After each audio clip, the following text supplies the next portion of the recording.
forward or your phone by pressing *9 on your keypad. When you are recognized, please state your name for the record. Do we have anyone making a report in? I don't see anybody. Pursuant to section 20 of chapter 20 of the Acts of 2021 as amended, board members, Maura Tierney, she here? Don't see her.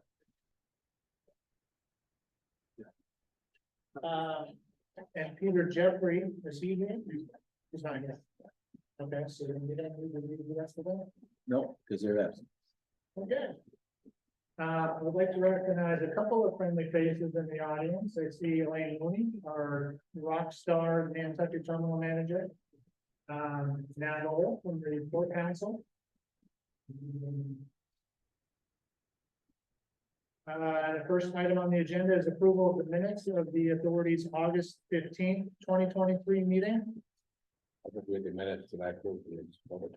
Is that a motion? I moved. Is there a second? Second. All in favor, please say aye. Aye. Opposed? Those are passed. Now we have the Port Council's report from their September 12th, 2023 meeting.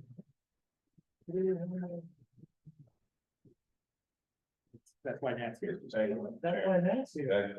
Yeah, Good morning, Mr. Lloyd. here I am. Ready to go back to work.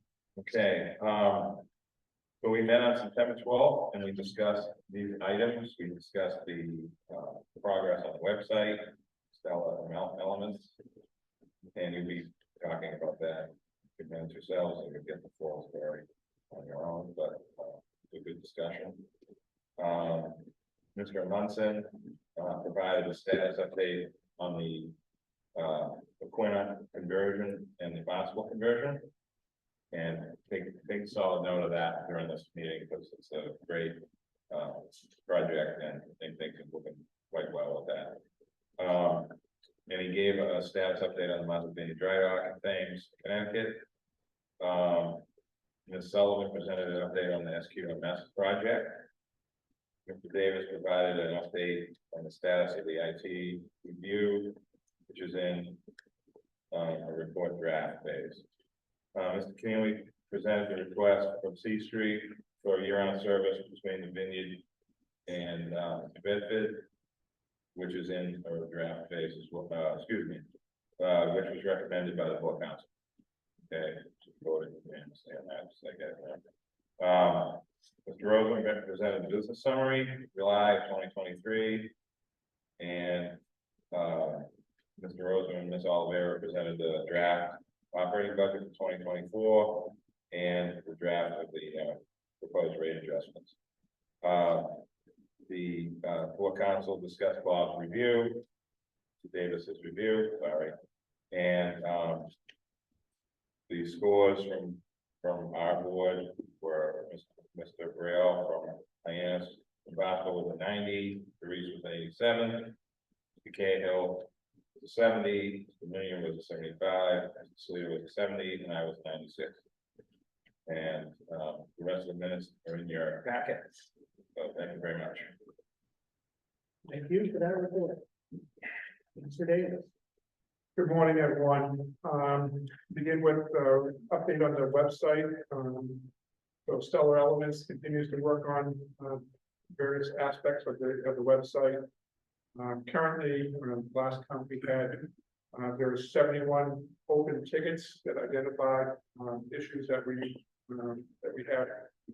53 of those were in the QA stage, so there's 18 open items currently on the development of the website. They're working on finalizing the mobile app, programming for Head Start, and the walk-on passenger ticket sales. The internal testing continues on both the waitlist and the preferred space transaction. With regards to the launch, Stellar Elements has modified their support team, removing a strategist from the team and adding an additional developer. Stellar Elements anticipates a 2-week turnaround once we go live for the mobile app to be submitted to, Apple for that to be approved, to be, placed in the Apple Store. They also anticipate about 1 week turnaround for, Google Play, for the submittal of the mobile app for that. We're gonna be doing, initially, once we go live, it'll be controlled live environments.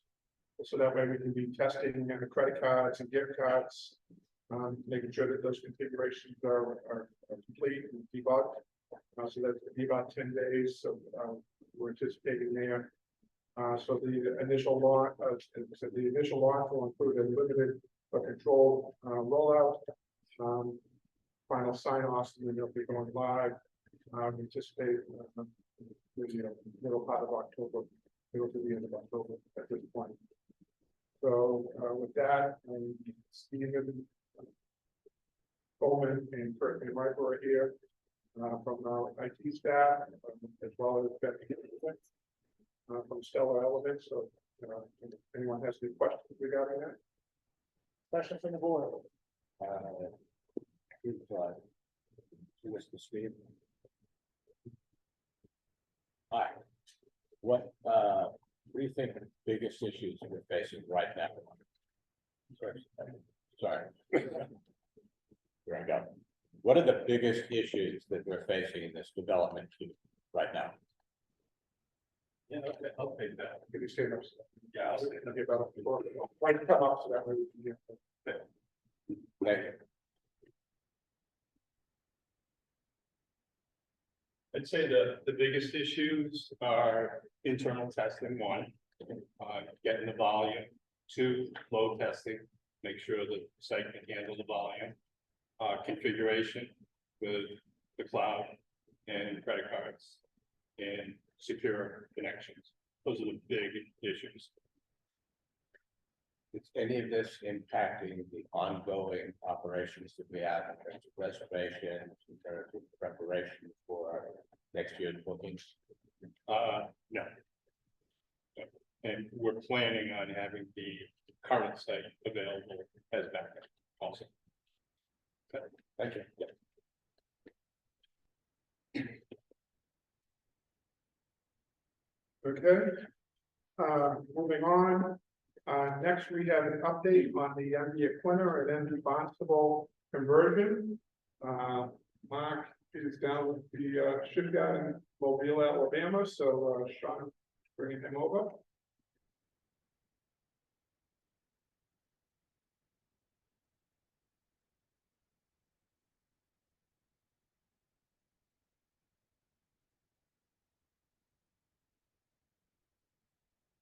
Well, good morning, everyone.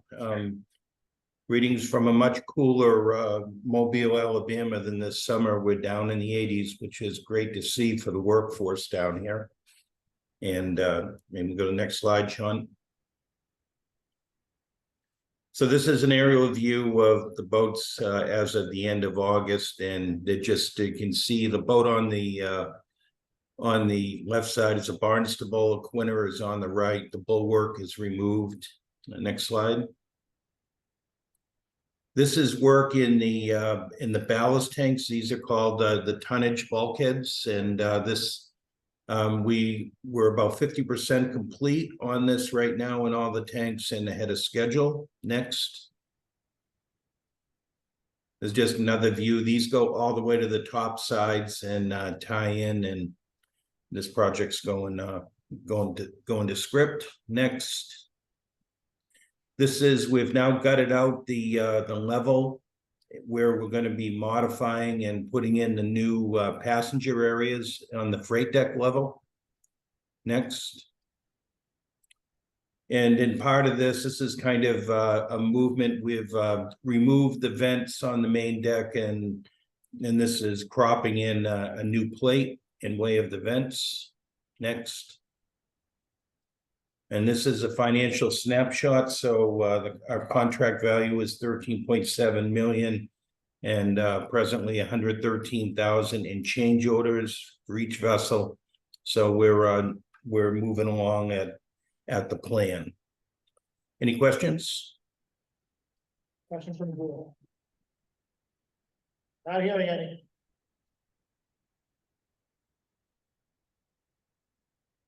Okay, no questions regarding that progress. Next up is the motor vessel management in dry dock status. It's down in at same shipyard in London, Connecticut. So, Mark, can you walk us through this one as well? Okay, the vessel is up on dock at the present moment. Next slide. So we've got the first coat of anti-corrosive on the bottom shell plating. We've completed the structural steel evaluation on the decks in the underwater hull area. Next, just a view of the stern area. Next, we're doing overhauls of the auxiliary generators, and this is the generator stripped down. Next, so the highlights of the docking are hull coatings, bow thruster, structural steel renewals, blasting, coating, hull and superstructure, and also for the shafting. And the financial snapshot, we're at 1.24 million. We don't have any change orders at the present moment. Any questions? No questions. Thank you very much. Thank you, sir. Thank you, Mark. Oh, hold on. Don't jump. Mark, you still there? Yes. Mark, going back to the discussion we had about the scrubbing and the sand abrasion that we ran into in the Hyannis and Nantucket harbors. Is there anything more we could do other than work on the vessels with increased frequency and to deal with that issue? Yeah, we constantly discuss this issue. We don't see the same degree of the vessels operating from what to the Vineyard as compared to the high rate on going to Nantucket. We have installed a new type of bearing. It's called a Thordon bearing. It's not a rubber cutlass bearing, and we're going to be evaluating it at the dockings going forward. That is going at these. We have divers in the water probably 2 times a year. We measure and try to rate and create trends on the clearances. But I think right now, we're the bearing, different composite bearing is something we're looking to extend that life. Thank you.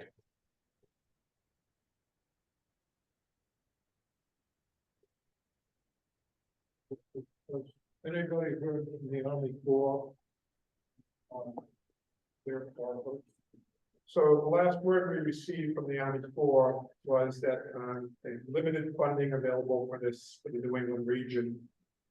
And they were laying out a timeline in which, based on that funding, that we'd be doing hydrographic surveys, soil sampling, permitting, and they hope to be in a position that in the winter of 2026 to be able to do some dredging.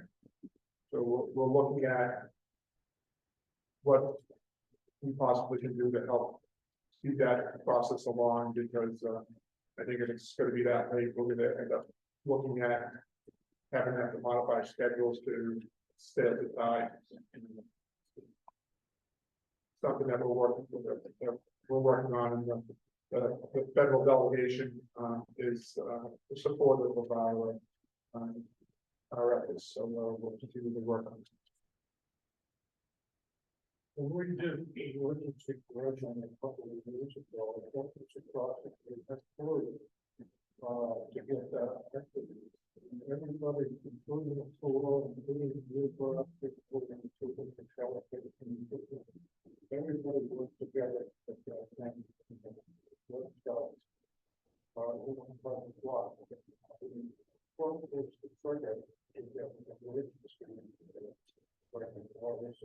Yeah, we're hoping not to get into that condition where, it is an emergency. We think that it's a site to approach that. And a couple of years ago, actually, it ended up being about 10 or 11 years ago when it happened before, the last time it happened, so. We're looking at that, we'll be having, whether there's other assets that are available that perhaps could be used. Instead of the floors, but, you know, a big thing is gonna be the hydrographic survey, which we've already commissioned one, we already have one, but they have to do their own. So we know where the areas are that need to be, you know, addressed first. And then it's gonna be, you know, the whole process in terms of where do the spoils go, where does the red material go, et cetera. Is it suitable for beach nourishment, or is it something that's gonna have to be taken offshore and put in a cell somewhere? I anticipate that it's going to be something that would be suitable for beach nourishment, because that's where most of that material has gone to pass. So.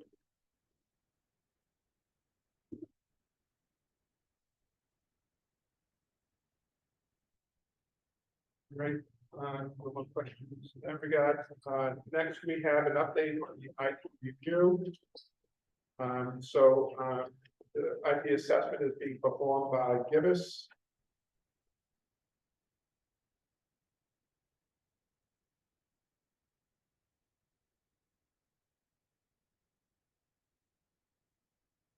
So again, it's a comprehensive review of our current state of our systems, to help develop some guidance to for us to be areas of improvement and implementation strategy, and then to form a strategic direction, you know, for longer term improvements.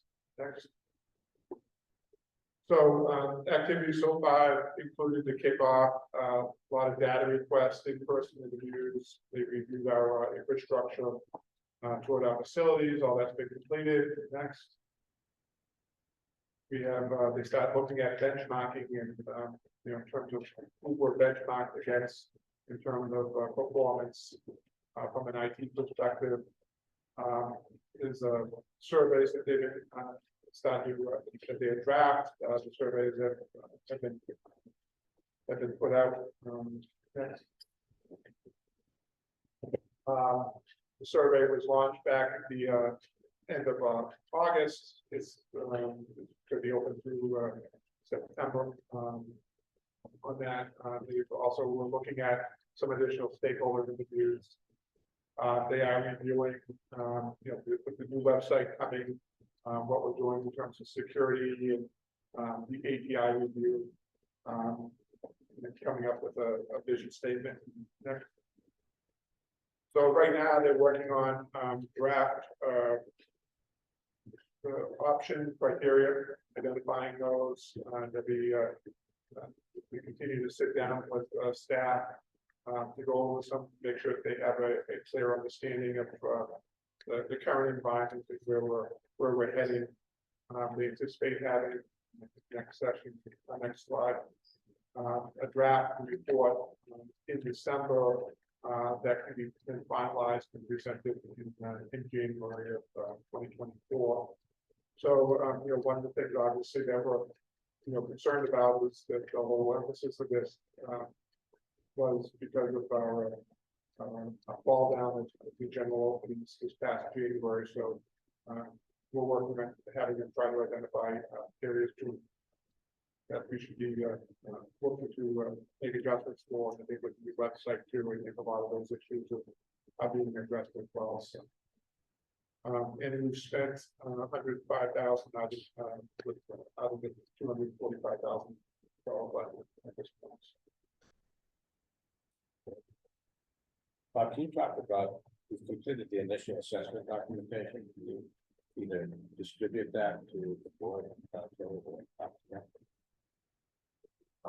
Yeah, so it's a lot of it is still a draft. They're still trying to, you know, whenever we sit down and work with them, it seems that there's, you know, some clarity that is being added to things. So once we get to a good solid draft form, we can be able to share that. See, I'd like to be able to see where we'll go along the way, not wait until January. Yes. Thank you.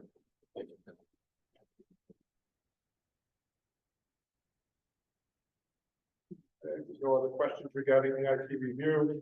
Next up, we have an update, on the SQMS. So I'll ask Bridget Sullivan to step up. Morning, everyone. I know.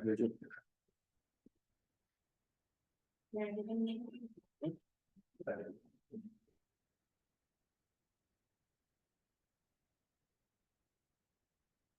I'm pleased to announce that we've stayed within the scope of our original contract. No anticipated change orders at this time. Next slide, please. After several years in the making, I'm excited to announce all steamship authority vessels are fully certified with their safety management, their voluntary safety management certificates. With that, I put two collages together in order to help recognize our team's success in pursuing a safety management system. As you can see in the photos, we have representation from nearly all of our departments. Next slide, please. Along with our voluntary safety management certificate, all shoreside locations have also achieved quality management certificates. And though these collages do not capture everyone, I do hope they illustrate that we are 100% all hands on when it comes to both safety and quality. Many thanks to our teams, including our administrative teams, shoreside operations, and marine operations. And at this time, I'd like to ask Elaine to join us.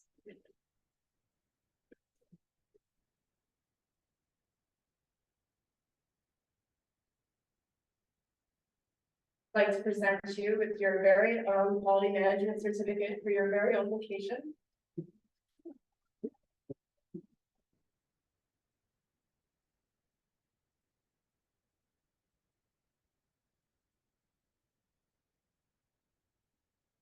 So I don't think we can understate the importance of having this state quality management system going forward and the improvements. And, you know, we're still in the infant stages of this, and we expect continual improvement as we move along. But you know, kudos not only to Elaine, but all of our terminal managers, our facility people, crews on board the vessels, and the support staff. So.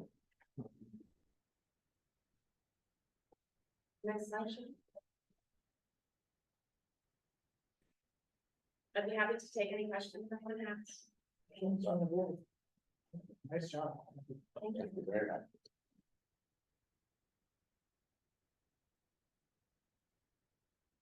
All right, so next we have a request from C Street for a year-round license, and I'll pass this off to Terrence Neely to go through this.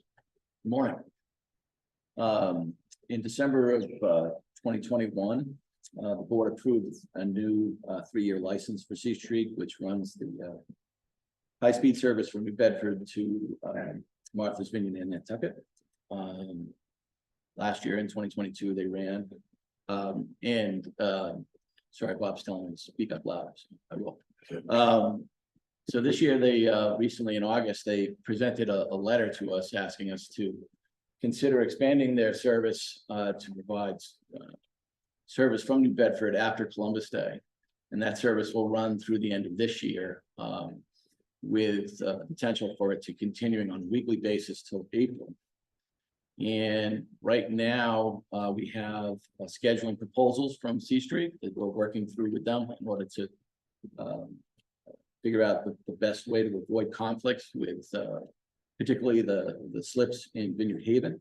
We have identified a few, and we're going through the process of working through those, but this raises an issue that has been brought up, I think, several times, particularly in 21, when we were looking at the license renewal about commuter service and providing additional service from New Bedford to provide more workers to the island so that we could address the island's financial concerns with getting folks to work there. So with all of that, our recommendation is that, and the Port Council did approve it at their meeting earlier in the month, that the board consider it, and it's our recommendation that we approve it, provided that we work out these conflicts with the schedule, so that we don't have these operational issues in Vineyard Haven.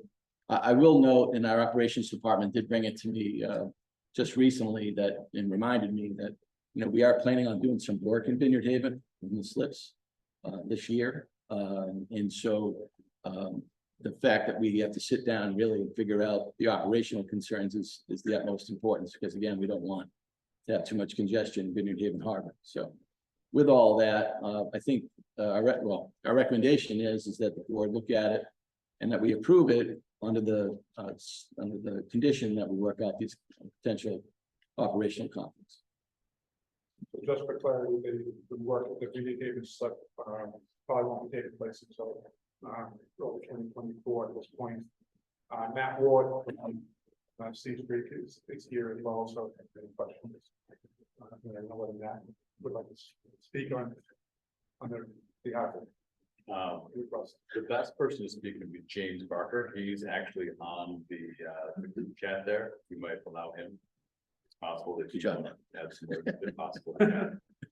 He's, the vice president of the company. Mr. Barker. He's a company.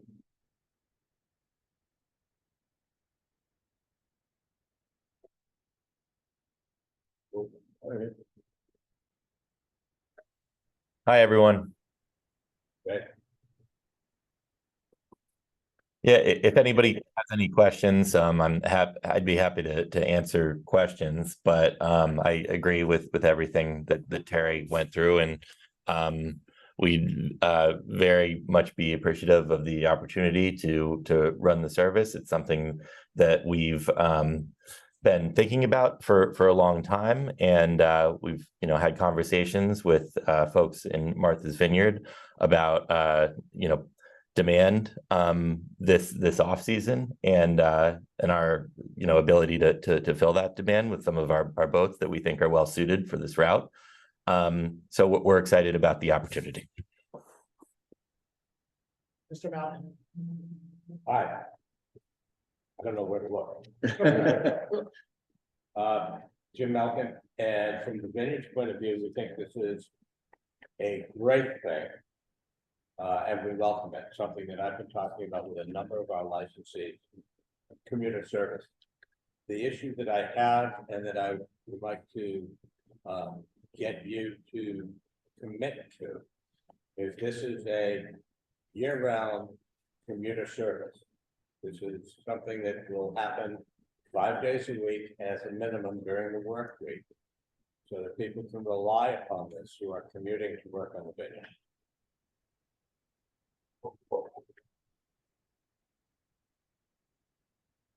Right. So the question is, are we going to be running 5 days a week? The proposal that we submitted to Steamship would be 5 day, it's 7 days a week until the new year, and then 5 days of the weekday service through the whole off season. So that's from the day after Columbus Day until we start our summer service in April of 24.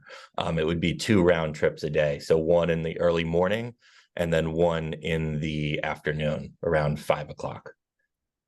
Okay, so you're committed to doing this on that schedule for the period that you've just discussed. Yes. Because where I'm coming from is I don't want people to start changing their commuting habits and then find that halfway through this, it doesn't work or doesn't work out. So you're going to give it a full effort, and we're going to see how it works at the end of this trial, at the end of this current period. Correct? Yes. Yeah, I would share the concern about commitment. We approved this last year, and within a week, the service didn't operate for the rest of the year. So, if you're committing to commuters, you need to, even if the boat's empty, you should be running. Putting that out. Yeah. Yeah, I am very much in favor of this service, and I look at the history of safety. From the very get-go, the energy was to go and make a full-time year-round the other service. I think they started 2 boats. One, wasn't the traffic, and then it also instead of be around, it started to go seasonal. And that only makes sense, I mean, they don't have ridership, and they just can't, you know, put boats going back and forth across the line. And I work in Bradford, I feel like all this, you becoming bored, and trying to squeeze all our root here and squeeze all our root there and help the bottom line. And that's what good business practice is all about. I do think that it's going to be commitment, you know, that's going to be around, that the public can run. Rather than public can depend on that times, but, it's not going to make forward anything. So, for me, I'm totally in favor of these regulations for sticking with it, so. I had a little trouble hearing that last comment. But just to touch on the last time this was approved, the main reason for not running the service was due to COVID. I mean, things changed a lot. And we didn't think that, well, it was really two factors. One, we didn't think that demand would be there. And two, our company was going through some financial hardships, and we weren't prepared to take on the risk of running the off-season service at that time. But we're in a better place now. And as I said, we've been talking to a lot of folks on Martha's Vineyard, the Chamber of Commerce, building associations, and we think that there is enough demand to do it. So we're happy to try again. Good. Okay. Look, there's tremendous support on the island of Martha's Vineyard for this. The reason for my questions, I want to make sure that you're committed to providing this, and you're right. There's tremendous support from the business group, the traveling public. So I'd like to make a motion to accept the proposal that management has put before us. And thank you for running the service for the time period that you said you were. No, sir. Okay, all in favor? Aye. There you go, good luck. Make it happen. Thank you. Thank you.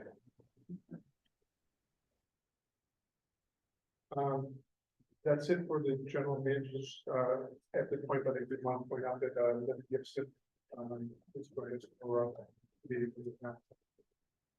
Thank you for coming. The treasurer's report, Mr. Rose. You got the business summary. Why? Mark, is that Mike live? Can you hear me? Okay, so business summary for the month of July. And the Vineyard route passengers were down 1.1%, or just over 3,900 passengers. On the Nantucket route, we're down just under 8,300 passengers, or 9.6%. The conventional ferry being up 7.3%, and the high speed being down 19.9%. All things put together for the month, both routes combined are down 2.8%, 12,202 passengers. Year to date, we're up 40,490 passengers for both routes combined, at 2.6%. Question? The fast ferry numbers, is that because of the last trip being canceled? Predominantly is that's the last trip being canceled. Thank you. Did everyone hear me? Here's a graph comparing the monthly totals for passengers. Both routes combined. Vehicles, passenger vehicles carried for the month of July, both routes combined are down, the Vineyard route was down 0.9%, of 543 vehicles, with the standard fare vehicles being down over 1,500 vehicles, while the extreme fare vehicles were up. On the Nantucket route, all categories were up, 4.1%, of 430 vehicles total. For the month total, we're down 0.2%, or 112 vehicles for both routes. Year to date, we're up 6%, or 1,861 passenger vehicles. And keep in mind, these are one-way vehicles. The monthly comparison. Freight traffic for the month of July, both routes were down, with the Vineyard being down 1.6%, and Kentucky was down 2.9%. Both routes combined, down just under 200 vehicles, or 2.1%. But year to date, we're up 4.6%, or 2,544 freight vehicles.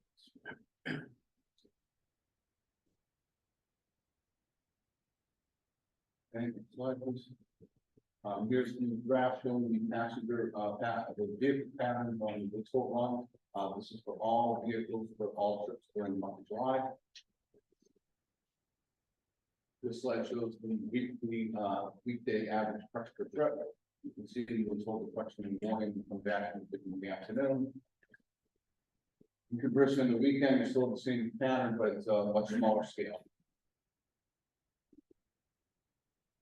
Cars parked during the passenger traffic, both routes were down. The Vineyard route was down 1.7%, Kentucky was down 12.8%. Both routes combined were down 1,121 vehicles, 2.9%. Year to date, we're up 3.6%, or 3,170 cars parked. Here's the graphic showing the cars parked.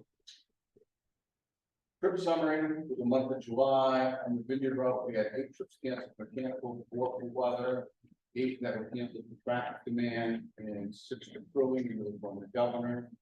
On the Nantucket route, we had no trips canceled for mechanical, weather, or traffic, but we had 64 for crewing, and that was predominantly on the Hyannis. That was the trip I was just pointed out. Year to date, so far this year, we canceled 69 trips for mechanical, 116 for weather, 158 that's trip consolidation with traffic demand, and 184 for crewing, and that's with both routes combined. Year to date, the percentage of mechanical trips of all trips running that canceled was 0.48%, and weather was 0.81%. Comparing to last year, at this point in time, we have 0.55% canceled for mechanical and 1.6 for weather, so we're trending better than last year. Financial snapshot, in the month of July, we had operating revenue of 19,916,000, which was lower than budget, but just under 102,000. Operating expenses of 10,969,000, was lower than budget by 556,000. Putting this all together, we had a net operating income of 9,427,000, which was higher than budget by 836,000. Year to date, we have a net operating income of 8,974,000, which is higher than budget by about $7 million. And we expect that number to decrease as we go through the last few months here. Okay, so operating revenue, as you can see here, the passenger revenue was down, and that was indicated by the passengers and quantities that were down for the month. So year to date, total operating revenue is up $280,000, or 4%. And the other income, that increase is primarily driven by timing of grant revenue, about $900,000, and the rest is driven by interest income with the higher rates than what's originally forecast. There's a breakdown showing where all the revenue comes from, not only for the month of July, but year to date. Operating expenses for the month down 4.8%, 556,000. Big driver in that is fuel being down 287,000 for the month. We budgeted originally $3.89, and it came in $3.23. Year to date, we're down about $4 million in operating expenses, and of that, about 1.6 million for fuel. Breakdown of the operating expenses by month. This is what happened in August. The Vineyard route, we're down 1.9%, 6,355 passengers. In Kentucky, we're down 12,499 passengers. And both routes combined are down 18,854 passengers. Year to date, both routes combined are still up 21,636 passengers. In the month of August, there's the total vehicles, the Vineyard route was an increase of 1.8%, led by regular standard passenger vehicles. And on the Nantucket route, we're up 310 vehicles, or 2.1%. The trucks, freight trucks were down, and the vehicle passenger vehicles. And with that, I would be happy to answer any questions that you have. Questions from the board? Hearing it.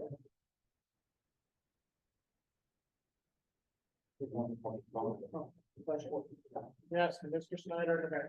I don't know if I saw correctly, but I thought one side said that January to July revenue is about $7 million. No, that's net income, not revenue.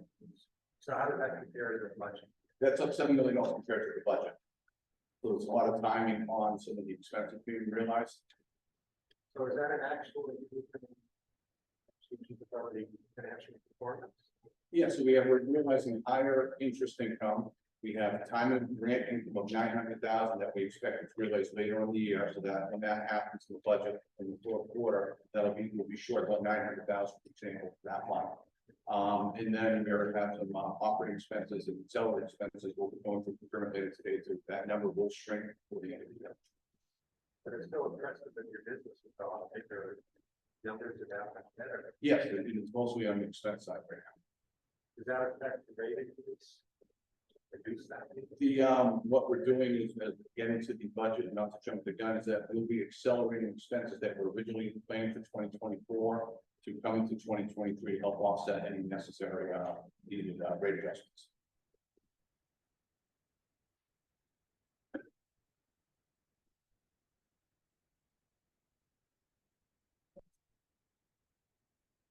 Okay, budget. Joining me with y'all there, this is treasurer. And working to provide force in the budget along with the rest of the county team. Before we get into this, I'd like to thank them because the amount of hours that goes into this is tremendous. I'll kick it off with the first slide and get it. Okay. So the operating budget assumptions, so the baseline for revenue and actual traffic. We use the actual traffic statistic from August 1st, 2022 to July 31st, 2023, previous 12 months. We're forecasting our fuel costs to be down 1.8 million or 14% compared to the previous year's budget. That's based on hedges we've already executed, which are currently lower than the current market rate right now. You can see we're budgeting in $3.35 a gallon versus $3.93 the budget. Inflation for the last 12 months, we're looking at CPI of 3.2%. And the operating budget is based on the 2024 operating schedule, meaning the boats will be running, which how much traffic we're expecting boats and what the operating costs such as fuel and maintenance. With that, I'll hand it over to Courtney.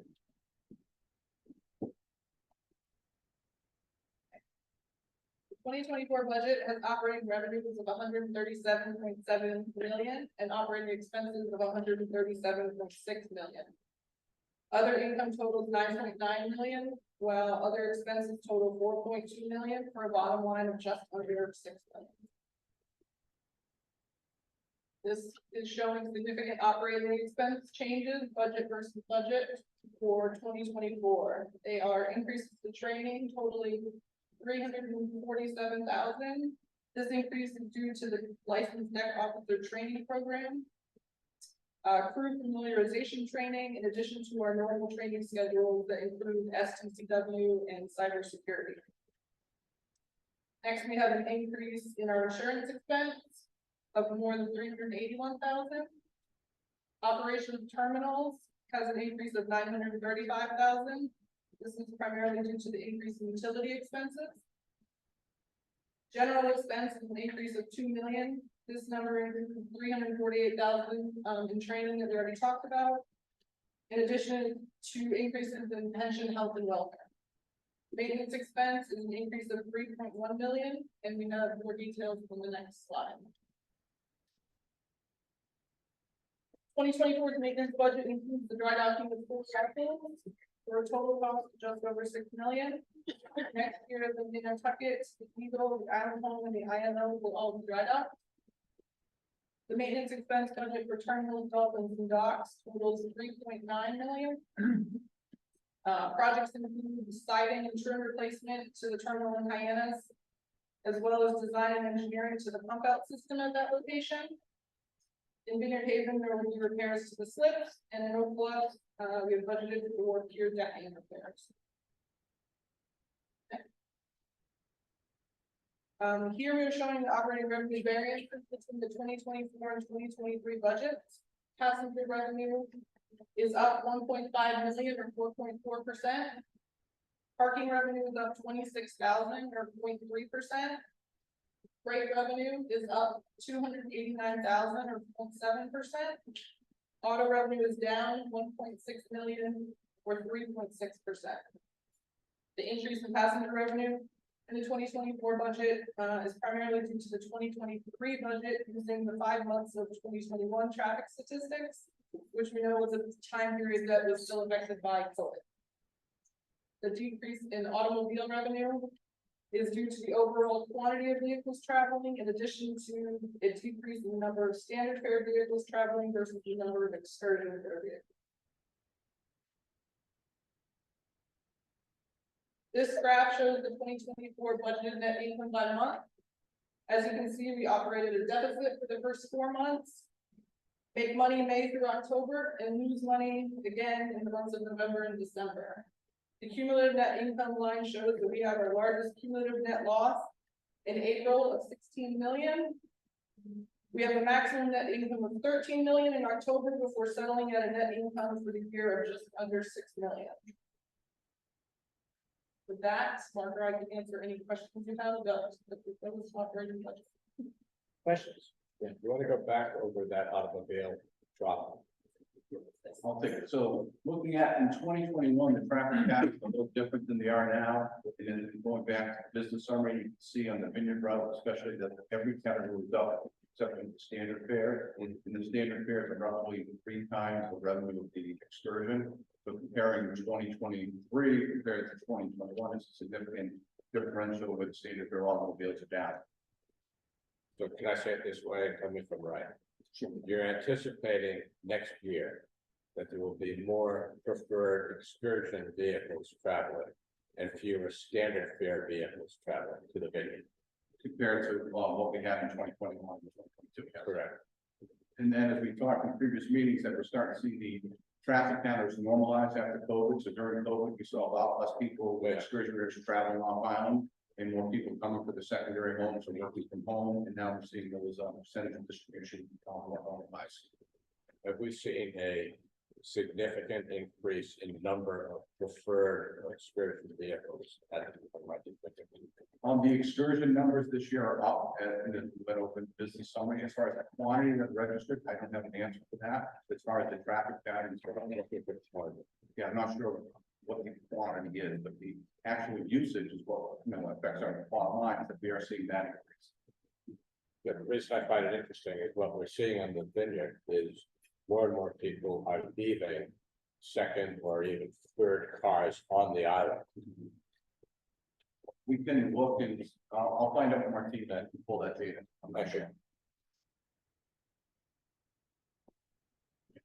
So now so with this, we come up with the bottom line of the year about proposed rate adjustment.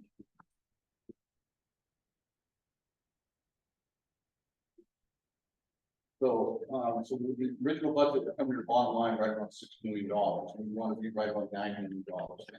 Correlates pretty closely to our debt service, to our principal payments.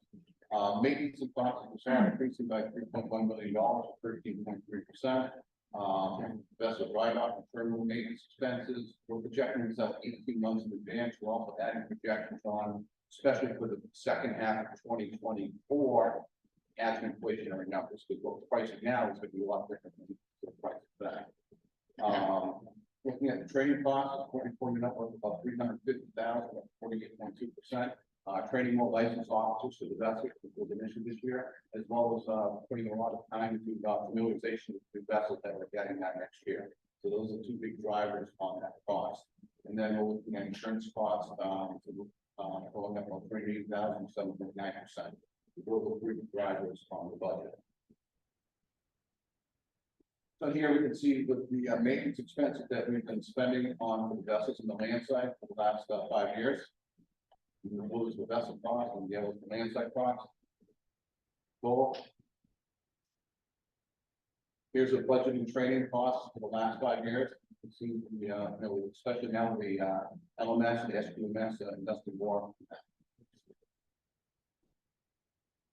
So the bottom line, we're targeting a net income just over net, $9 million, net operating revenue of $5.8 million, so we have additional revenue of nearly $3.1 million.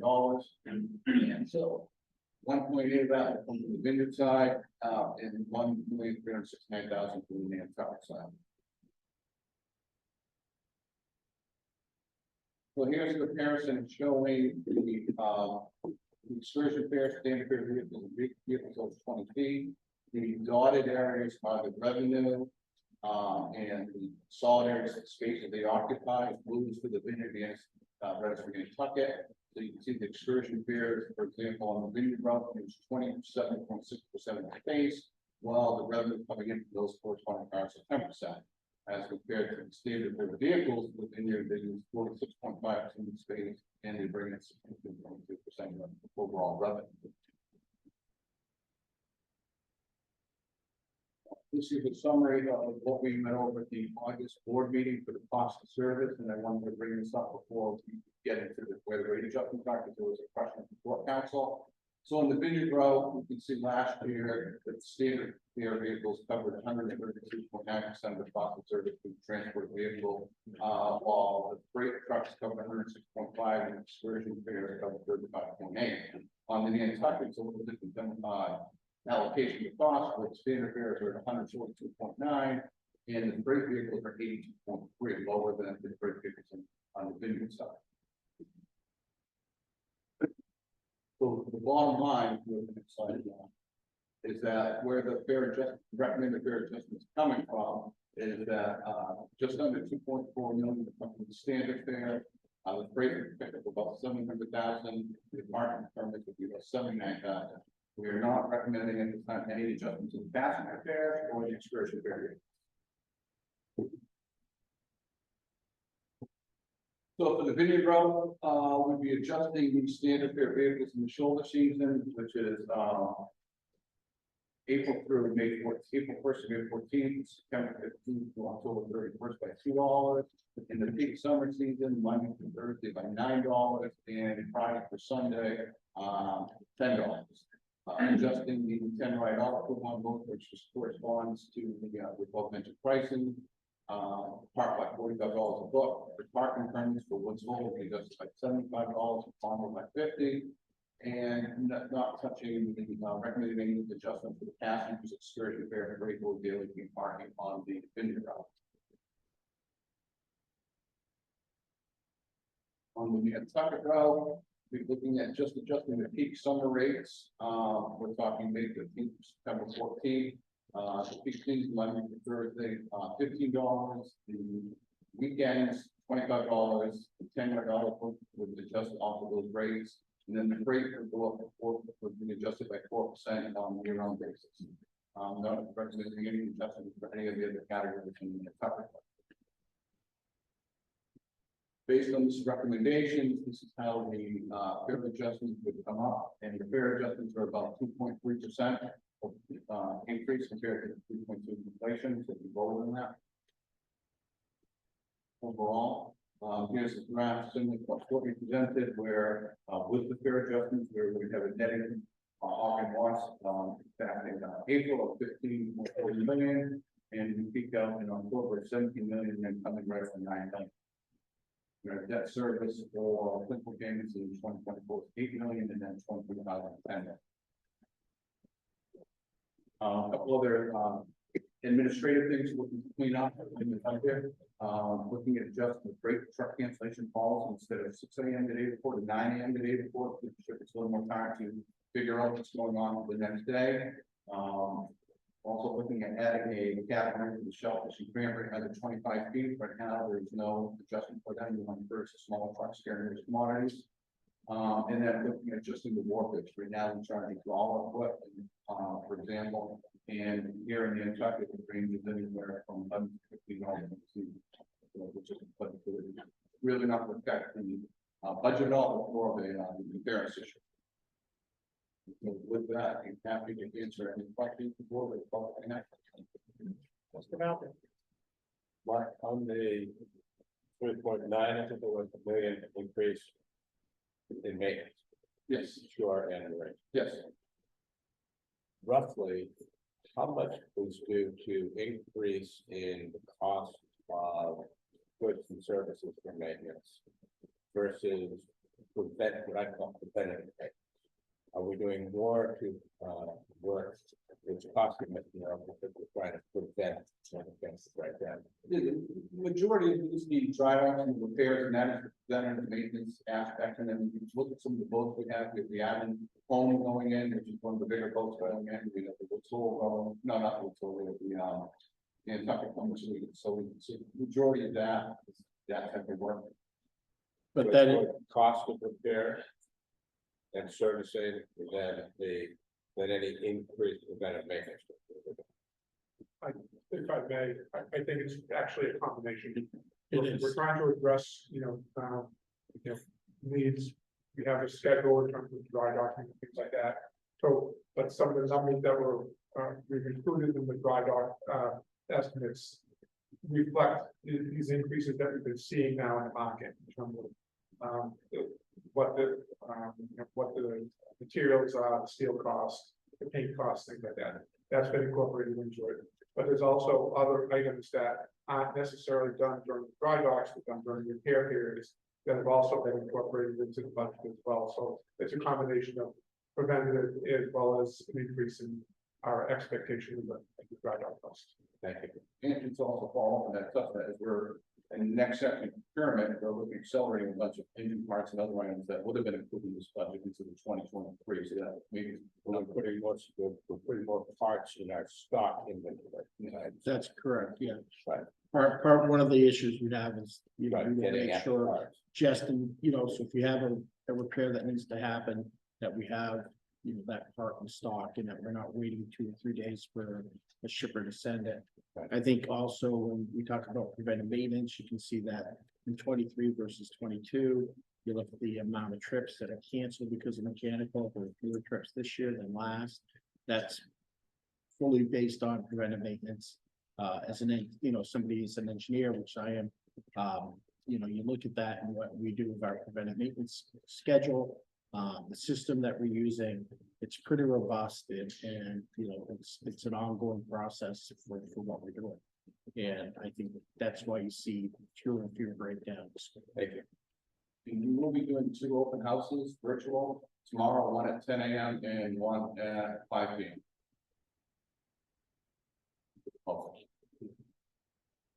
And the only other thing, so the draft of the 2024 operating budget, this draft of the proposed rate adjustments, is just for informational purposes at this point, and at the October meetings, we expect to be going back to both the full council and the board for approval of any recommendation, any recommendation.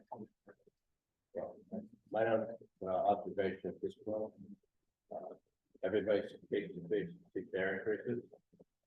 On the other hand, everybody hates to see boats not running because of mechanical reasons or food shortages. So anything you have to do to see that we run a reliable service, something for that pay for. This summer, we saw with this from Martha's Vineyard, the demand is virtually completely elastic. It's the season, and if it's there, people will take it. So keeping the price increases away from the island residents, I think is helpful.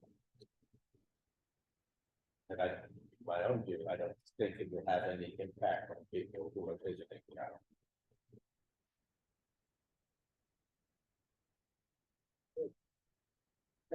Last item is, Thank you, Courtney.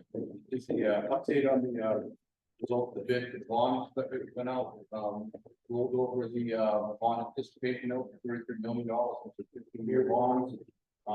Please now at 18 bids for this, ranging from 3.289% to as high as 3.401. Actually, the award of the bid went up with FHN Financial of New York, New York. We had to go up 4 decimal places for the bond award. That's what close to that. And I want to thank our bond counsel again, the bond board, and thank you for the being back on.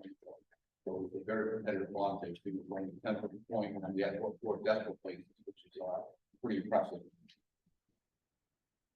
Thank you. Thank you, Mark. Procurement. All right, next, speaking of, preventive maintenance and dry dock costs. We want to request members authorize the general manager to award contract number 14-2023. Dry dock and overhaul services for the MV Island Home. To all eligible responsible bidder, which was same shipyard and repair company in London, Connecticut. For a total contract price of $1,594,750. The vessel is scheduled for dry dock, starting January 10th through, February 23rd. For hull exam, rudder, propeller, shaft maintenance, coating maintenance, and thruster maintenance. The 2024 operating budget, for this item was $1,708,000, so the bid has come in a little bit lower than what we have in the budget. The discrepancies was that we had included a 10% contingency in the budget, in anticipation of some higher bids. We did 14 shipyards, took out the packages, 2 yards submitted bids, the other yard came in at just under $2.1 million. So at this point, we're asking the board to authorize the general manager to award contract number 14-2023, dry dock and overhaul services for the MV Island Home.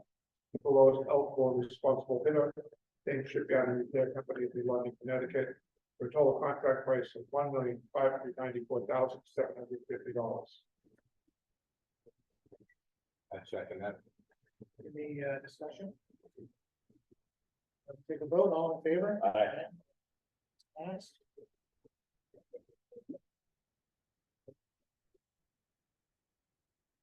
All right, so speaking of next year's budget, this next item, we're requesting a vote of the board to authorize the general manager to execute the purchase of miscellaneous engine parts for the MV Hino, the MV Governor, and the MV Woods Hole, including turbochargers, fuel injectors, fuel pumps, lube oil pumps, cylinder heads, liners, pistons, conrods, bearings, and other miscellaneous parts from Stewart and Stevenson LLC of Marlboro, Mass. For a total contract price of $1,157,624.43. That includes the 4 charges. Stewart and Stevenson Power Products is the sole authorized sales, parts, and service provider for MTU engines, America engines, which are the engines that are on those vessels. These parts will be used while we're doing the annual overhaul of those vessels. So, our recommendation is to authorize the general manager to execute the purchases of the miscellaneous spare parts for the MV Hino, Governor, and Woods Hole, as referenced in purchase orders 28042, 28025, 28161, and 281179. To Stewart and Stevenson of Marlboro, Mass. for a total contract price of $1,157,624.43. I'll second that also. These are the needed parts, working our survey to any of these parts have been put on the shelf. Yeah. So some of these parts are in anticipation of the planned maintenance that we'll be doing over the winter time, and some of them are spares that we'll be putting into stock. Okay, we'll take a vote on that, all in favor? Aye. Yes. All right, next, request vote the board to authorize the general manager to execute purchase of miscellaneous engine parts for the MV Home, MV Eagle, and the MV Martha's Vineyard, to include turbochargers, fuel injectors, fuel pumps, lube oil pumps, and other miscellaneous parts from Marine Systems Inc. of Chesapeake, Virginia, for a total contract price of $322,548.20. And that does not include the 4 charges. Marine Systems Inc. is the sole authorized sales, parts, and service provider for EMD Power Products. for the US, and those vessels have to be entered. So, the Fairhaven maintenance staff will be using those parts for planned maintenance as well as some spares. So, we're seeking authorization for the general manager to execute the purchase of the miscellaneous parts. Reference to purchase orders 27935, 28008, 28050, 28035, to Marine Systems Inc. of Chesapeake, Virginia, for a total contract price of $322,528.20.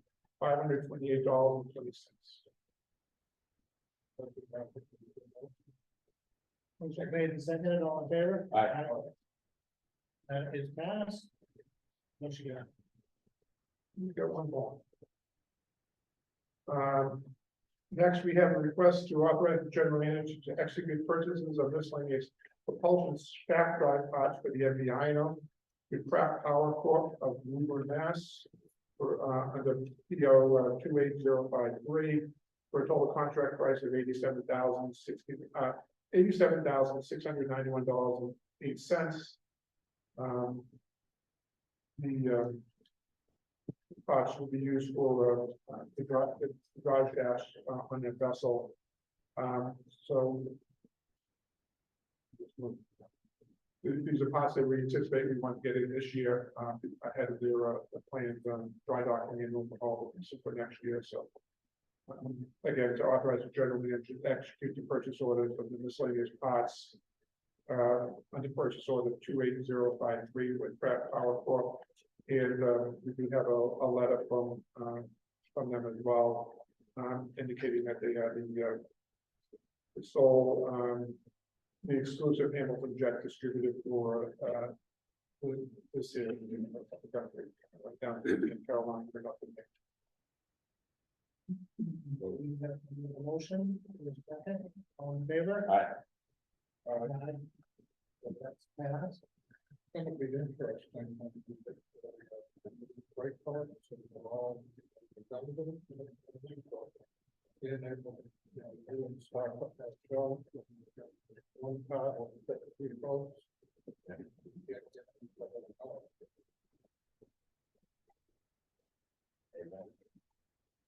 Okay, the next item, we have the annual performance evaluation of the general manager. And this will lead us through this.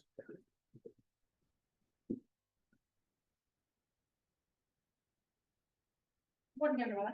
Morning. So I'd like to thank the board for participating in Mr. Davis's annual performance evaluation. I have received all of the evaluations. I should mention that Ms. Tierney and Mr. Jeffrey were unable to attend today's meeting, so I will be delivering their feedback on their behalf. In past years, we've had the board members individually present their review, so that's the way I'd like to conduct it. And Mr. Chairman, go ahead and ask who would like to go first. Who would like to go first? Sure, what I'm gonna do is, read my comments into the record. You have the individual items that I ranked and listed. But I want to read the comments that for Mr. Davis, part of the review. I'd like to start by saying that I really dislike this grade system and the attendant headline number focus with this project. You can focus on the number rather than the content, and that's why I'm going to work on the comments before I get there. The general manager, Mr. Davis, is a dedicated, extremely hardworking, and very, very knowledgeable individual. And I have absolutely no question in his complete commitment to the state of the authority. I have in the past talked about my concern about micromanagement and him being too involved in too many parts of the operation.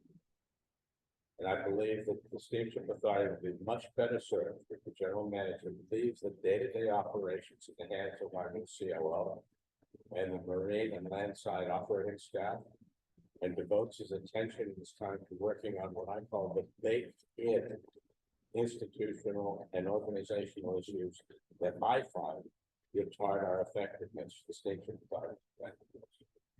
Specifically, issues of internal communications between departments.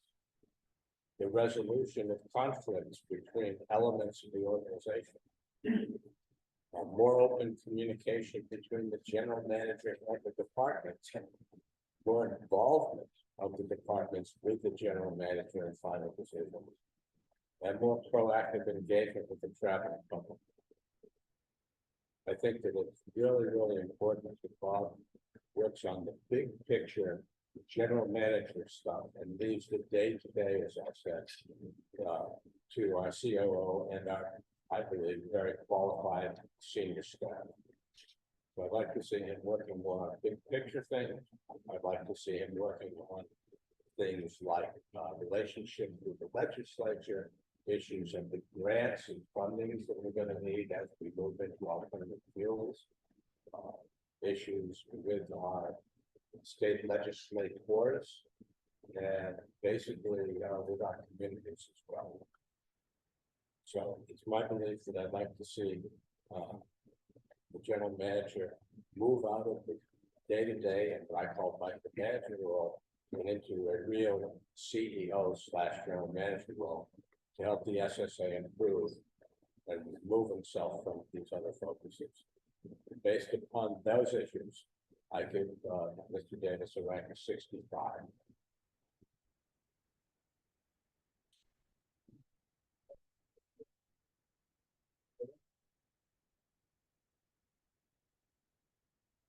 Doing all of these and points to them. For those out there that already really starts out with bullets, these are excellent, extremely advantageous, things like that. So we do a bullet. Bullet method isn't always tell us. But I have most all of the different categories. I find like kind of I want to comment on one, which this was evaluation on alternative potential license providing for bridge transportation service to the island of the mountain and when that all came about, the first thing they voted to go out for IMP. Federal manager has to compare, the RFP, but he compared the RFP with the long range plan committee between Woodsville and that's a committee that was formed several years ago. Two islands together to see where they and they looked at the report written by Steve Sayers, our former general counsel, very knowledgeable and really it went from there. Once it was done, and it's a couple of interested citizens who also comment to the plan. Then it went to the court council, and they reviewed it, and they had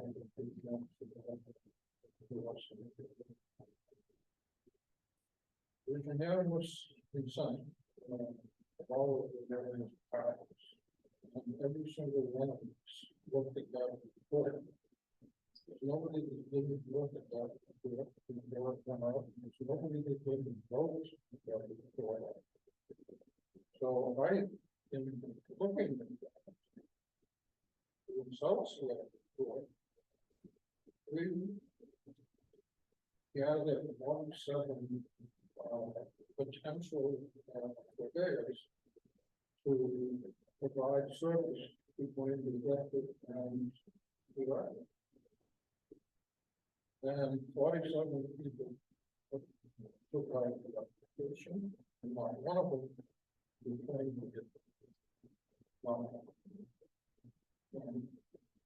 I can tell you, my. I'm in the better positions. Basically, on one of the candidates, applicants, just said the cost was pretty much. Anybody going in there is expected to help. They've got to get the most exciting infrastructure and it's more infrastructure. Standards. Which makes it pretty hard on getting started on the services. And basically, we also.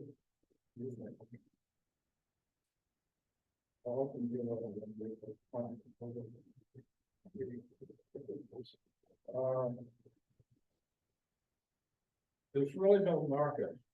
Even though 40% of the traffic goes around coming to Woodstock, 40% of the traffic comes from where and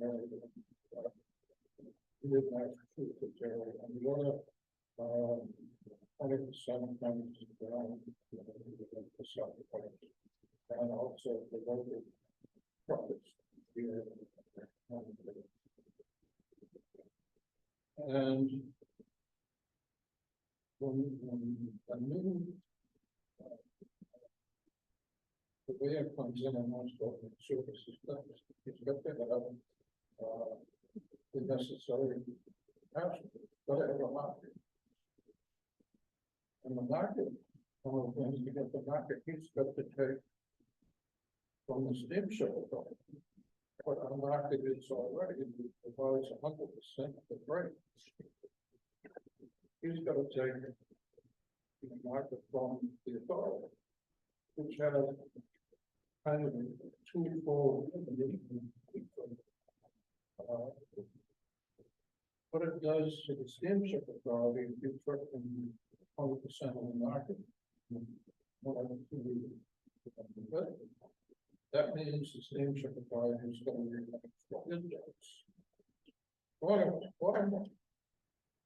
I think the manager did more than his job at the end of the someone to come out and take that information. And the people who are doing this, they're in the business and know the cost. So I think that is great. And I mentioned this because I have mentioned so for that particular issue.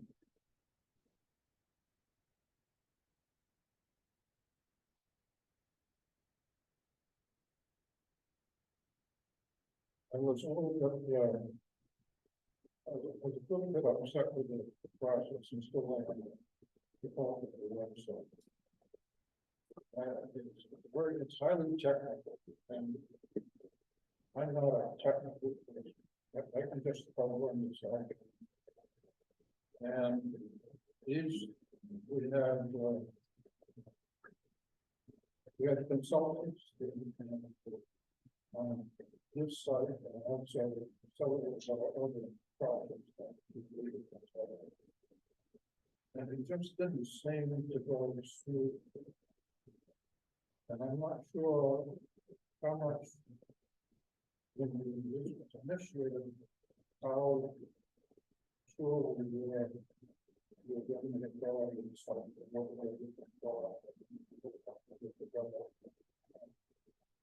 So although I don't find, I really don't find them qualified to judge exactly when they do the spot overruns and the areas and things like that.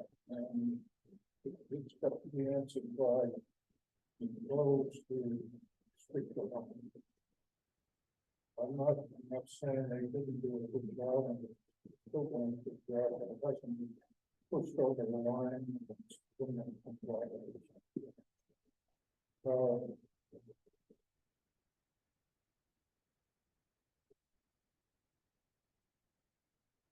there's, completely new, what we just to prepare.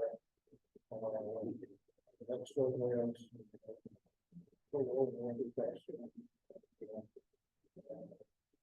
They did a good job of building out Christmas. Working for, bringing Russians, thanks to the Russians and the three Russians now. All we've done is all about sending them. We can only put them on a chance to and then we have to scan. For the dollars.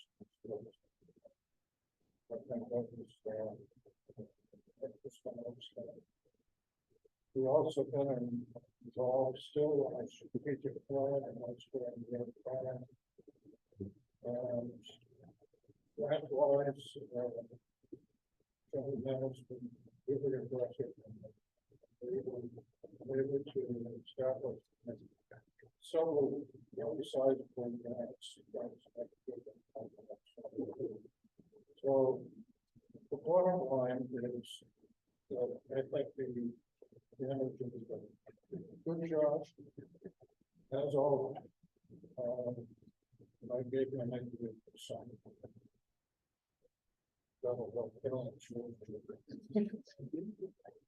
And I'd like to hear the other board members before I do my. Okay, so, Mr. Jeffrey, he provided his comments individually for each goal rather than a summary at the end, so he's asked that each goal in his comments. So, our first goal, the first goal for Bob was complete phase 5 of the reconstruction of the Woods Hole Terminal site work before the start of the 2023 summer operating schedule on May 18th, 2023, with possible rents not exceeding 10%. Comment was, Woods Hole Terminal site work 11.2% over the initial contract work completed on May 22nd, 2023. The second goal is issue an invitation for bids and the award of a contract for the construction of the Woods Hole Terminal building and utility building by March 31st, 2023. This comment was invitation for bids were not placed until February 21st, 2023. Proposal accepted through March 1st, 2023. Bids from general contractors were not required to be submitted until June 13th, 2023. 74 days after the goal of the award of the contract for the construction of the Woods Hole building by March 31st, 2023. No bids received, re-advertised to reopen with the bid opening date of August 8th, 2023. Goal number 3. Complete an evaluation on alternatives for the authority's potential award of a license to provide a freight transportation service for the island of Martha's Vineyard from an off-paved port on June 30th, 2023. Comments. RFP was timely issued. RFP considered revisions from the authority's long-range transportation task force, as well as residents from Falmouth. I hope that the steamship considers issuing a future RFP that addresses the concerns of why firms ultimately decided not to submit proposals. Number 1, opportunity was too far outside its core business. 2, not in a position to run a large-scale operation. 3, internal timing or planning conflicts. 4, vessel outfitting costs would be prohibitive. And 5, distance from core businesses too far. And finally, profitable.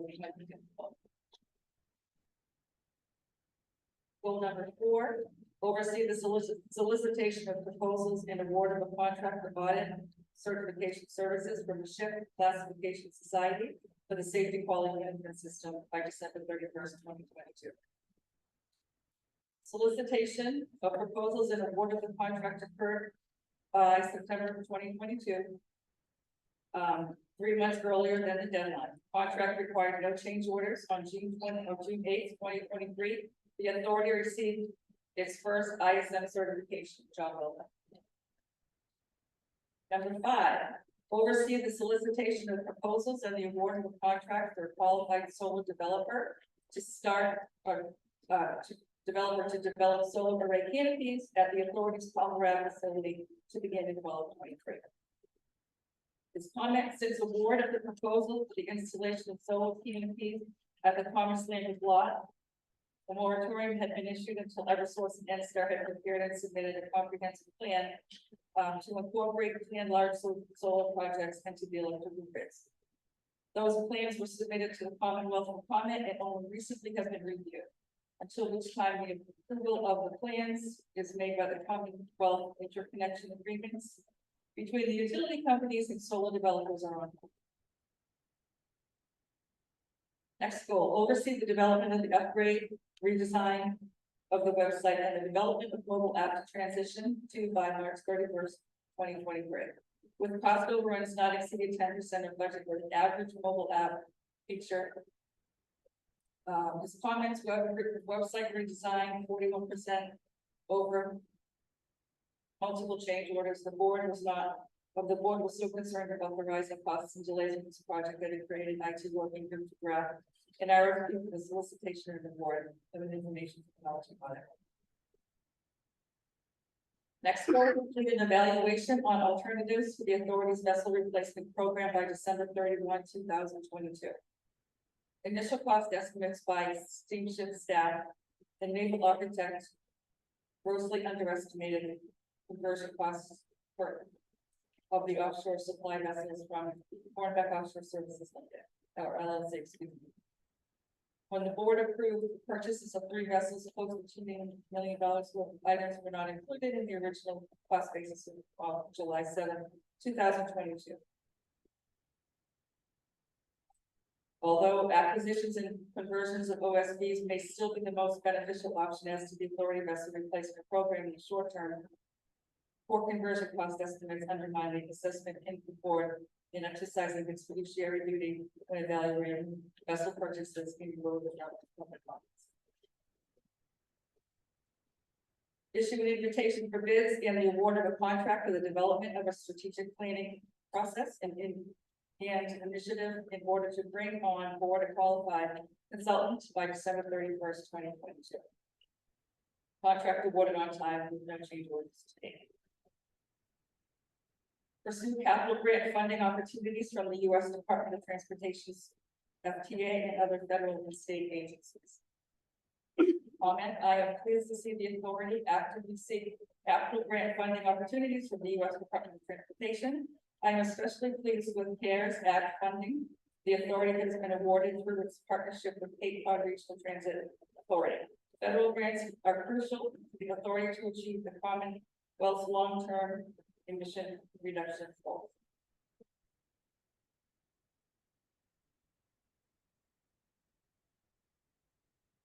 Strive to improve community relations through regular opportunities for public engagement and effective communications. While the authority has sought opportunities to engage with its various core communities and other stakeholders, it was not until recently that it adopted a communications plan. Oversee the development of the administrative staff, including hiring a chief operating officer and grants administrator, hiring of the COO and a consultant contracted in the interim for the grants administrator position.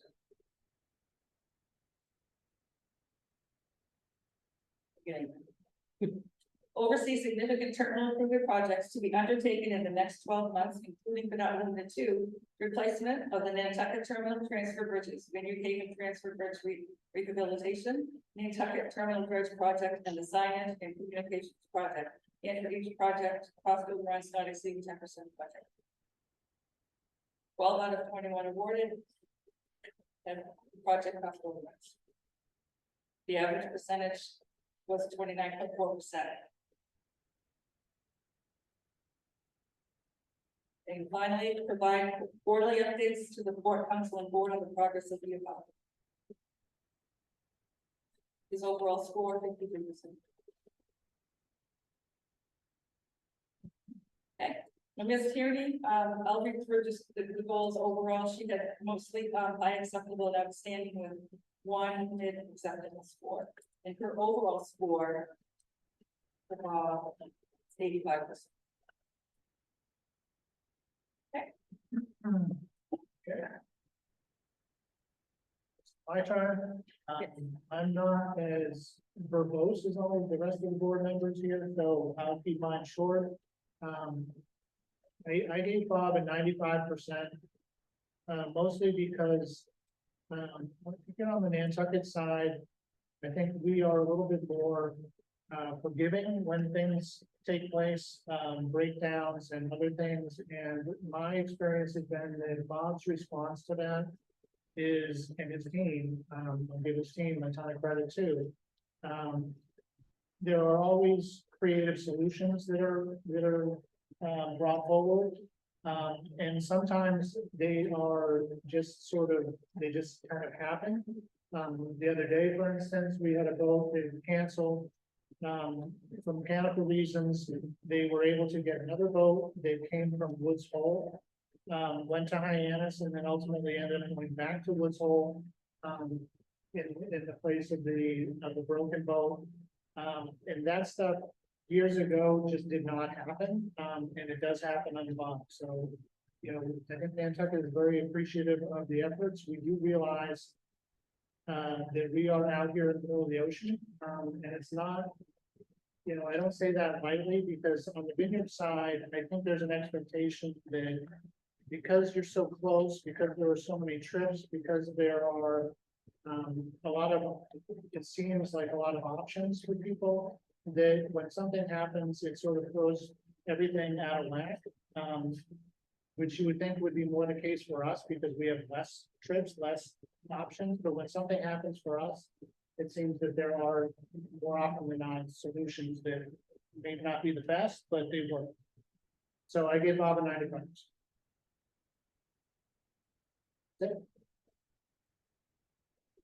Thank you.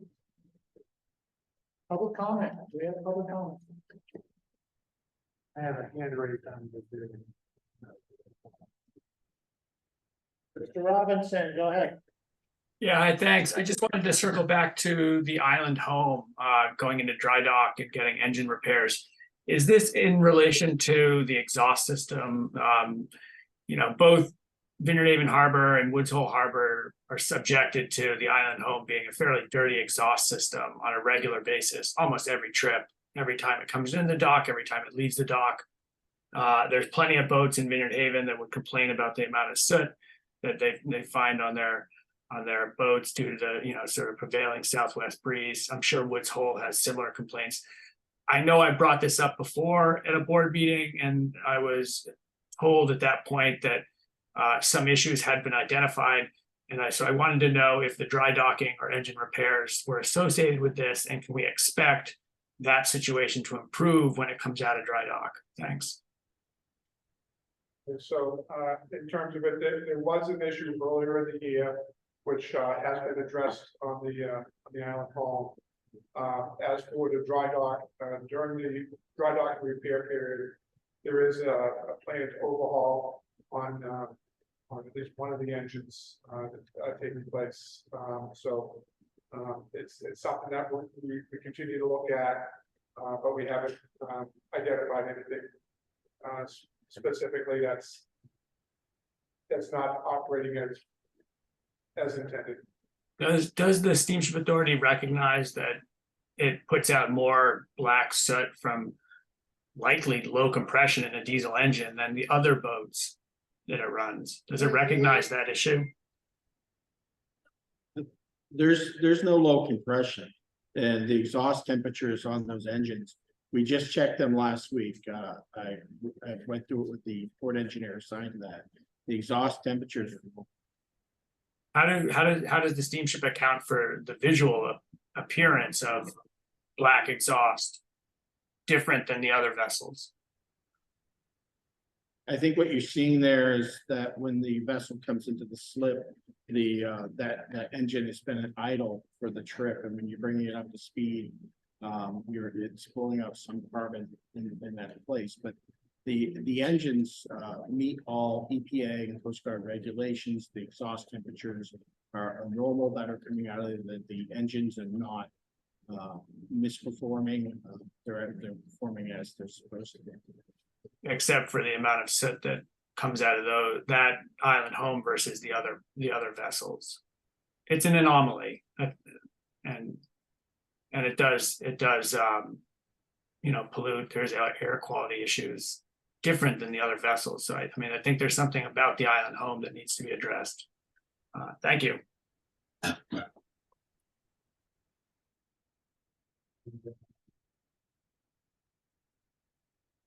Mr. Morris, go ahead. Hi, sort of a follow-up on that island home. I don't know how anybody could look at the ship coming and going and thinking it doesn't have a problem. But more generally, the Commonwealth has passed laws about decreasing emissions over a period of time. And the baseline is 1990. I hope you know what your emissions level was in 1990, because if you follow the Commonwealth's law, you're going to decrease it by 20%. You should have decreased by 20% by 2020. And, this goes on in 10-year increments to at least an 85% decrease in emissions by 2050. I guess my question is, how do these new oil rig service vessels fit into that? Any vessels that you add should have a greater decrease in emissions than your current fleet in order to start meeting the legislated goals. Have you looked at the state law, number one? Are you subject to it? And are you working to and complying with it? Yes, you want me to answer that, or you? Yeah, so, yes, we're aware of the Commonwealth's goals regarding it. In terms of the Equinor, Barnstable, and Monomoy, the engines on those vessels are tier 2, and they'll be replacing the Gayhead, Container, and Sankaty, which are effectively tier 0. So, by definition, they will be more environmentally, there'll be an improvement. There'll be a reduction in greenhouse gas emissions for those vessels compared to the vessels we're replacing. The vessels are also viable for conversions later in life at the Steamship Authority. If we're looking at electric or some hybrid portion of that, we're aware of the 2020 50 in the goals for 2030 that we have to meet. We'll be looking at alternative fuels as they become available, any type of hybrids as they come available. And we are aware of the situation. That's part of the reason we've been aggressively pursuing grants, specifically grants for electrification of our fleet and design of a new class of vessels as well. Similar to buses. Outside of the similar to buses. Yeah, and that's also outside of the marine operations fleet. If you look at shoreside, we have 7 electric buses. 25% of our bus fleet is electric right now. You look at the solar project that's going on at Thomas B. Landers. The Woods Hole terminal is a net zero. We are committed. Okay, thank you for those answers. We are in what is called EPA 4 now, where nitrous oxide and particulate matter are supposed to be measured.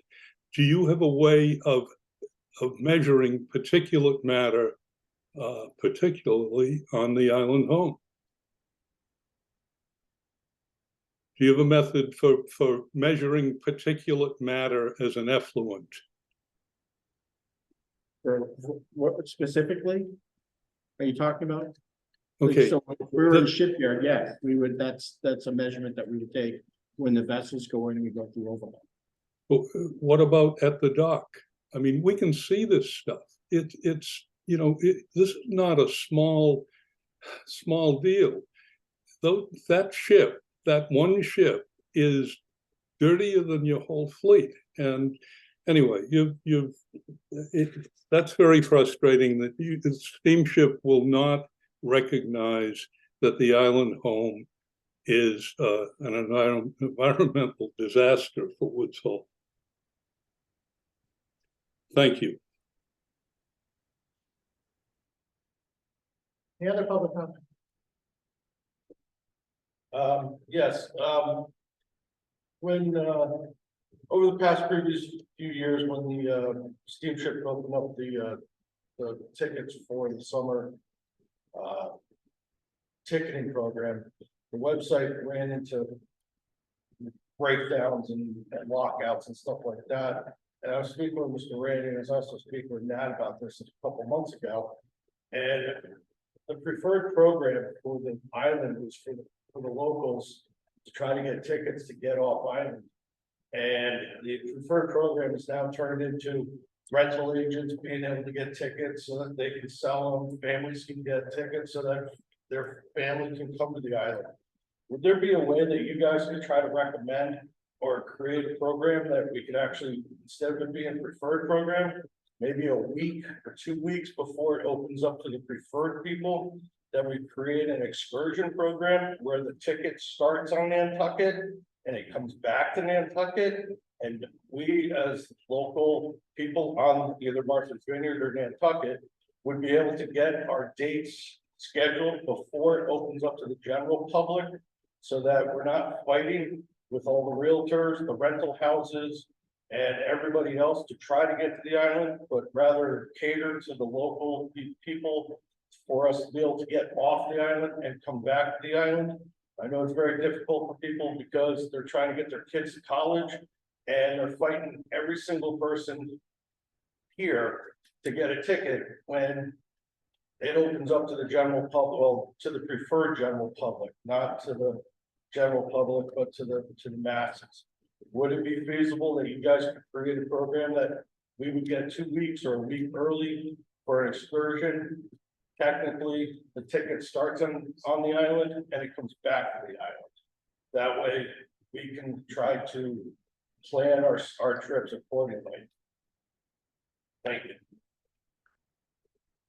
So I think that's something we'll go back, we can go back and look at the data in terms of the bookings that have been made over this past couple of years in terms of how many of them are excursion profile customers versus preferred profile customers, and we'll come back with that information before.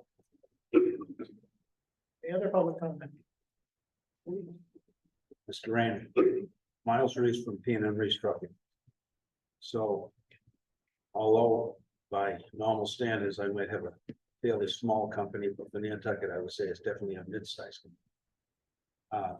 When something goes the way it's supposed to go, my customers, they just expect it. You don't hear much, but if there's something goes wrong, you always hear from that customer. I'm just here to say that I get to deal on a daily basis with the agents in Nantucket and Hyannis.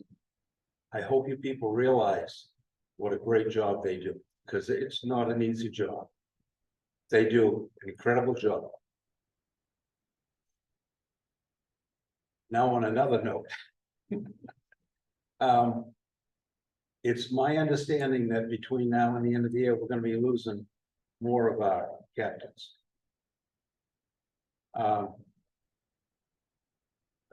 Please take this with a grain of salt, but I do not have a monopoly. You more or less do have a monopoly. I'm able to staff my company, and I've been able to be running it after my father for over 40 years now. I'm able to staff it. Sometimes when you can't staff it, it's because maybe you're not incentivizing or giving people the pay that they need. I hope you people really look at the fact that I don't know what that number is.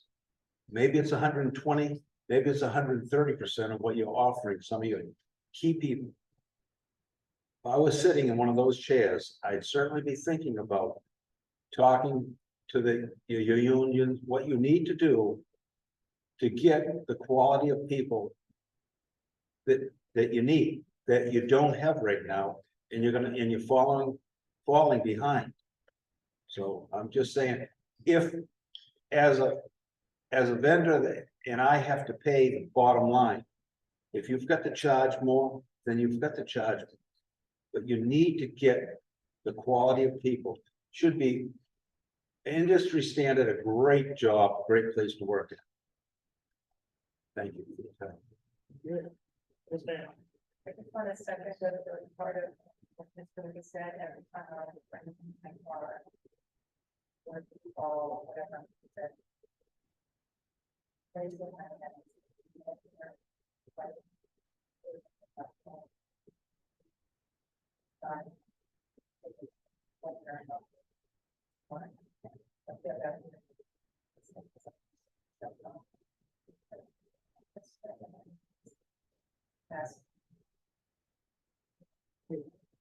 So,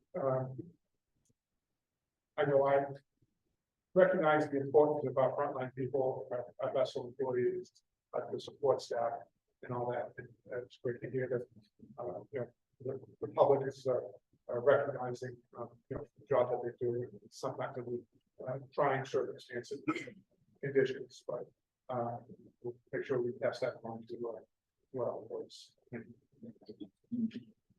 Any other public comment? Okay, hearing none, I'd like to entertain a motion to go into executive session to discuss and approve the minutes of the authorities meeting in executive session on August 15th, 2023, and to review the authority's strategies with respect to collective bargaining negotiations and contract negotiations with non-union employees, because a public discussion of these matters may have a detrimental effect on the authority's negotiating and bargaining positions. These matters include anticipated and ongoing negotiations with Teamsters Union Local 59, SEIU Local 888, and MEDA's District Number 1 PCD, and the authority's appointment contract with its general manager, Robert Davis. The public disclosure of any more information with respect to these matters would compromise the purposes for which the executive session is being called. After the discussion of the executive session, we will reconvene in public. And I have a motion. So motion's made and seconded. All in favor? Aye. Aye. We are adjourned. Thank you. Thank you, everyone. Thank you all.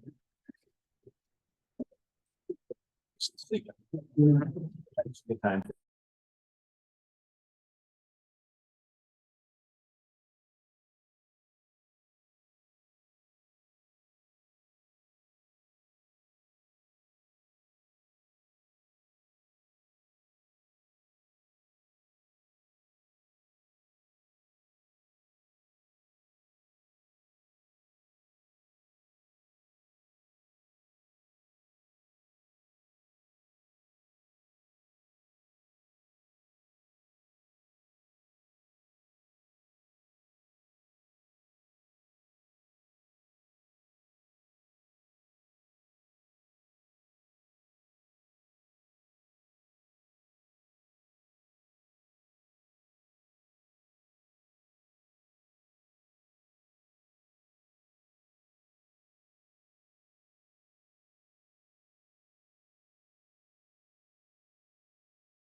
Okay.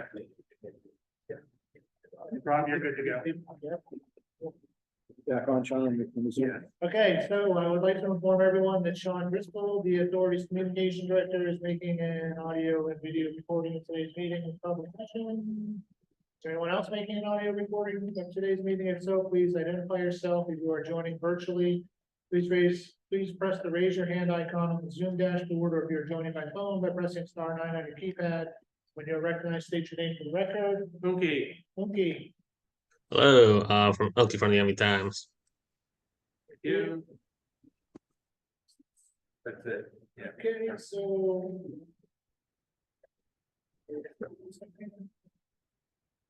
So we are discussing the authority's employment contract with Mr. Davis.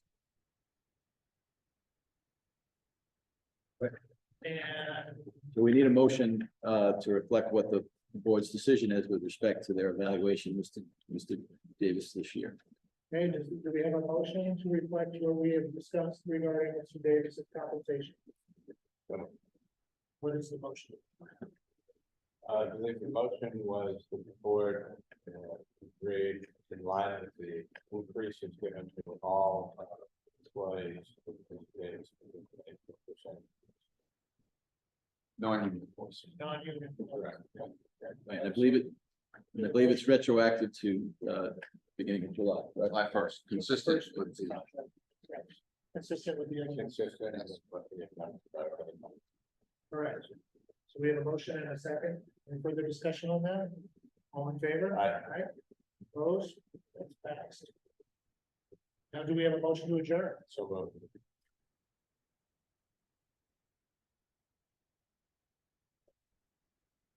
Motion made and seconded. All in favor? Aye. Aye. We are now adjourned. Thank you. I know. Now.